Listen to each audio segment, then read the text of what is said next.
Now that we have a general orientation toward doctrines and systematics and how doctrines are formed, we should take a look at our third topic, the values and dangers of doctrines and systematics.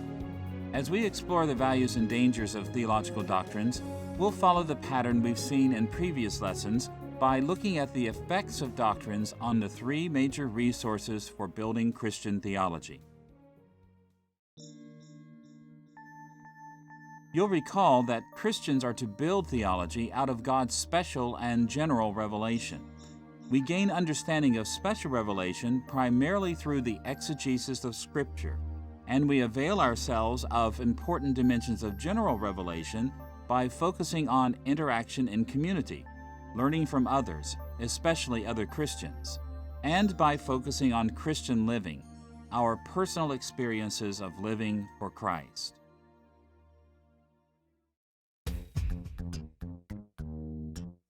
Because these resources are so critical, we'll explore the values and dangers of doctrinal discussions and systematics in terms of each of them. We'll look first at doctrines and Christian living. Second, we'll explore doctrines in relation to interaction and community. And third, we'll examine them in connection with the exegesis of Scripture. Let's look first at the theological resource of Christian living.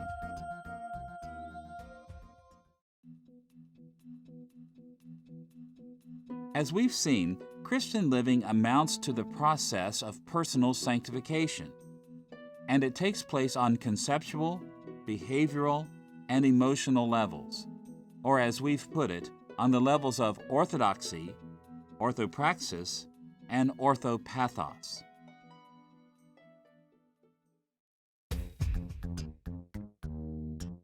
Time will not allow us to explore all the ways doctrines affect sanctification. So we'll limit ourselves to one major way they can enhance and one major way they can hinder Christian living. Let's look first at one way doctrinal discussions can enhance our attempts to live for Christ.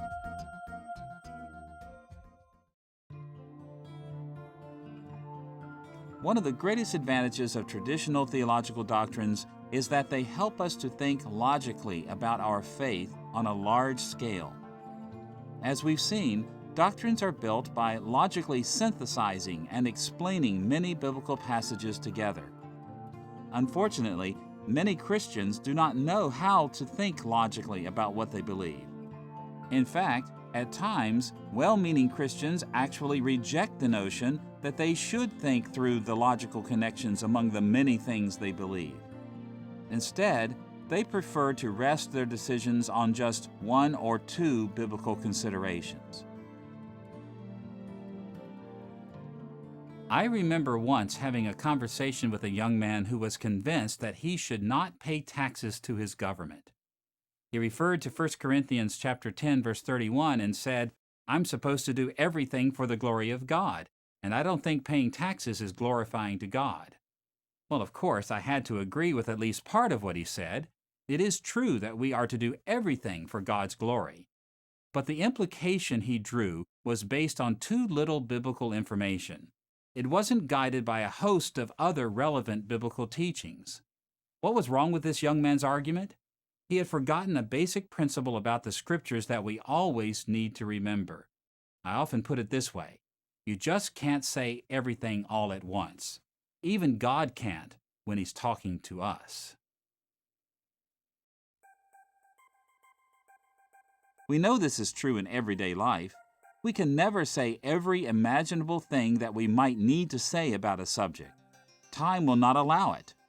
We're limited to picking just a few things to say, and we expect people around us to remember other things that will help them understand the few things that we might be able to say to them at any given moment.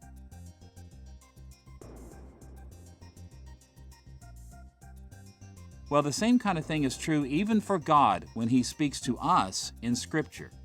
And this is not because God is incapable of communicating vast amounts of information clearly and immediately. Rather, it's because we, as finite creatures, are incapable of understanding vast amounts of information immediately and comprehensively. Because God accommodates Scripture to our finitude, No single biblical passage can say everything that might be said about a topic. So to get a fuller picture of what we're to believe about a topic, we must not rely on just one or two biblical passages. They simply cannot say everything about a subject that we might need to know. Instead, we need to draw logical connections among a wide range of biblical passages.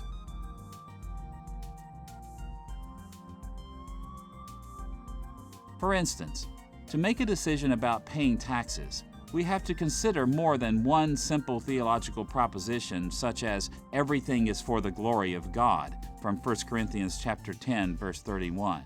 We have to perform a compositional collation of many passages. For example, we also have to factor in that 2 Chronicles chapter 28, verse 21 distinguishes between the things of the Lord and the things of the king. We also have to consider that in Matthew chapter 22, verse 21, Christ spoke this way even about pagan governments when he told his disciples, "Give to Caesar what is Caesar's, and to God what is God's." And of course, Paul said in Romans chapter 13, verses 6 and 7, that we should pay taxes to our governments because they are ordained by God. Now, to draw these theological propositions together requires a lot of careful logical reasoning, but it is our responsibility to think through these passages to form a logically coherent doctrine. And when we do so, we see that we should give governments their due.